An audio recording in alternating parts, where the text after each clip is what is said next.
Olá, boa noite, professor Felipe, boa noite, professora Márcia. Eu sou o Rainor. Eu sou a Evelyn. Eu sou a Yasmin. Eu sou a Ingrid. Nosso grupo pegou como tema liberdade de expressão versus o discurso de ódio e as fake news. Dentro desse trabalho, nós teremos os aspectos históricos, aspectos conceituais, conflitos na prática, decisões judiciais e, no final, uma síntese crítica. Bom, começando pelos aspectos históricos, temos que voltar lá no Iluminismo, em torno de 1690, de John Locke, que ele ressalta que a liberdade é um direito natural que deve ser preservado, mesmo com a formação do Estado. Após isso, em 1763, temos Voltaire, que destaca também a importância de respeitar as opiniões divergentes e também a liberdade religiosa em cada Estado. Stuart Mill, em 1860, ele argumenta que a livre troca de ideias é essencial para a evolução da sociedade. Isso tudo foi para reforçar a Declaração de 1788, que afirmou a livre comunicação de pensamentos como um dos direitos mais preciosos do ser humano. Os desafios atuais, hoje encontrados dentro do nosso país, principalmente vinculados às redes sociais, à internet, à disseminação de fake news, de falsas informações, tanto políticas como informativas, dentro da área da medicina, por exemplo, não só dentro da área do direito. No Brasil, a Constituição de 1988, no artigo 5º, ela garante a liberdade de expressão, porém ela veda o anonimato e ela prevê alguns limites dentro da liberdade de expressão. A liberdade não é absoluta e ela pode ser restringida dentro desses limites, caso venham a infringir a honra, a imagem e a dignidade de cada um. Boa noite, eu sou a Ingrid e eu vou trazer uma breve contextualização para nós entendermos melhor por onde vai seguir esse trabalho. Primeiramente, o que é a liberdade de expressão? A liberdade de expressão ela é um dos direitos fundamentais do ser humano, bem como um dos fundamentos democráticos. Ela garante a manifestação e a liberdade e o debate diante a divergência de opiniões. A liberdade de expressão ela é garantida pelo artigo 19 da Declaração Universal dos Direitos Humanos, onde o mesmo afirma que todo ser humano tem direito à liberdade de opinião e expressão, incluindo a liberdade de, sem interferência, ter opiniões e de procurar receber e transmitir informações e ideias por qualquer meio e independente de fronteiras. Além disso, ela é garantida legalmente no artigo 5º da Constituição Federal de 1988, onde o mesmo afirma que todos são iguais perante a lei, sem distinção de qualquer natureza, garantindo-se aos brasileiros e aos estrangeiros residentes do país a inviolabilidade do direito à vida, à liberdade, à igualdade, à segurança e à propriedade, nos termos seguintes.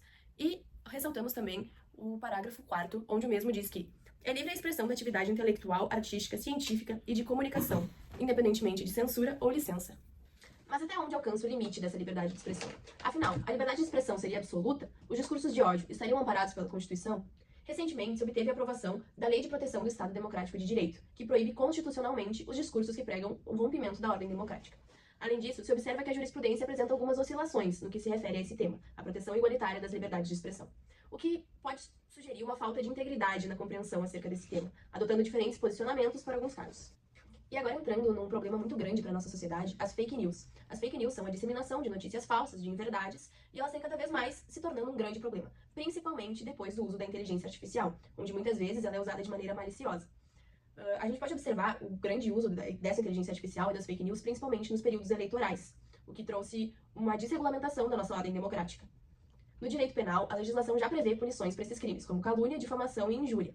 Enquanto isso, no âmbito civil, ele trata o direito de resposta e estabelece que a pessoa atingida possa se defender em relação a essas informações falsas. Boa noite, eu sou a Evelyn e eu vou falar um pouquinho sobre como o judiciário brasileiro tem enfrentado os conflitos entre liberdade de expressão, discursos de ódio e fake news. Bom, liberdade de expressão, ela é um direito fundamental, mas ela não é um direito absoluto. Então, existem limites, né? E o limite é quando a liberdade de expressão ela é utilizada para atacar alguém, né? Para disseminar ódio e para espalhar fake news. O Supremo Tribunal Federal ele já deixou isso bem claro em algumas decisões, né? Inclusive eu trouxe um exemplo, que é o inquérito das fake news, que foi aberto em 2019. Esse inquérito ele investigou ataques que os ministros do STF receberam através das redes sociais. E o STF entendeu que esse tipo de conduta não está protegido pela liberdade de expressão. Outro caso bem conhecido é o caso Welvanger, que o réu divulgava discursos de ódio com conteúdo racista. E o Supremo decidiu que liberdade de expressão não justificava, né, esse tipo de discurso. E na DPF 572, o STF afirmou também que em situações graves, o Estado pode sim limitar certas falas, desde que de forma proporcional. E o objetivo é sempre proteger a democracia, a dignidade e também a ordem pública. Para concluir, né, essas decisões elas mostram que o judiciário tem buscado o equilíbrio. Então, defender a liberdade, mas também proteger outros direitos fundamentais. Eu trouxe alguns dados também que reforçam a urgência desse debate, né? Então, quase 90% dos brasileiros já acreditaram em alguma notícia falsa, em fake news, e mais da metade já compartilhou conteúdo falso sem perceber, foi se dar conta depois, né? E o número de processos também por desinformação e crimes contra a honra triplicou nos últimos anos, principalmente durante as eleições. Num cenário global, né, em relação ao mundo, a preocupação ela é a mesma, né? Mais da metade da população vive em países com restrições severas à liberdade de expressão.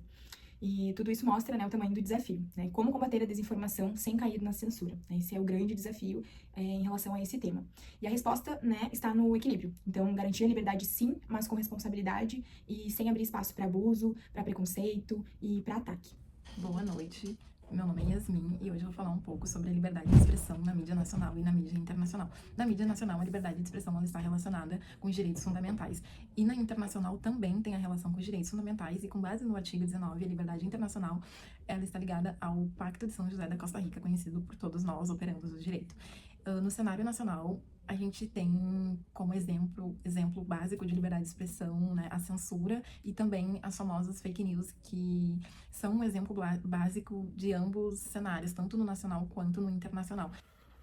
Bom, finalizando a apresentação do nosso trabalho, a síntese crítica feita pelos integrantes do grupo, o nosso trabalho ele destaca principalmente o dilema central dentro das democracias atuais hoje, que é como proteger a liberdade de expressão sem permitir os abusos que ameacem os direitos fundamentais. O trabalho parte da essência que a liberdade de expressão ela é fundamental, porém, ela tem que ser controlada sem que ameace as pessoas de expressar a sua própria vontade.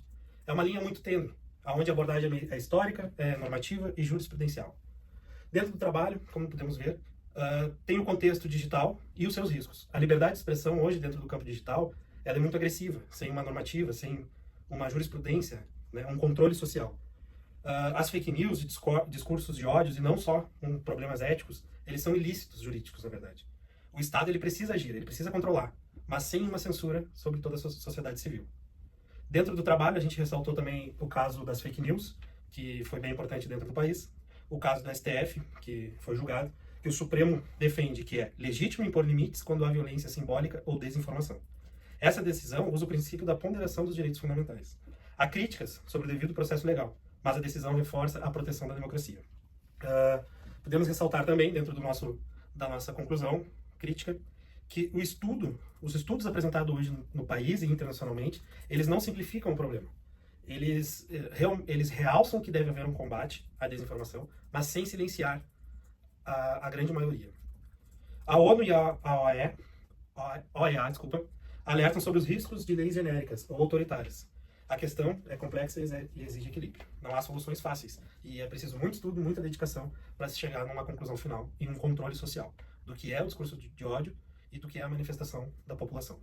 E o nosso trabalho ele também propõe caminhos concretos. Uma análise econômica do direito deve ser utilizada para nós medirmos os impactos da desinformação e da censura na nossa sociedade. Devem ser utilizadas evidências reais para a criação de políticas públicas. A transparência e os critérios objetivos eles são fundamentais para a regulação dessas políticas, para a regulação do direito e da vida em sociedade. A liberdade de expressão, então, ela deve ser defendida com firmeza, mas ela não pode ser um escudo para defender discursos de ódio, para defender a mentira ou a exclusão. Ela tem que ser utilizada de forma correta e de forma coerente, baseada nos princípios legais. O nosso desafio, então, como pessoas do direito, é construir regras que protejam essa liberdade de expressão sem com que a nossa democracia seja prejudicada. Exatamente. Muito obrigado, uma boa noite. E essa é a conclusão do grupo.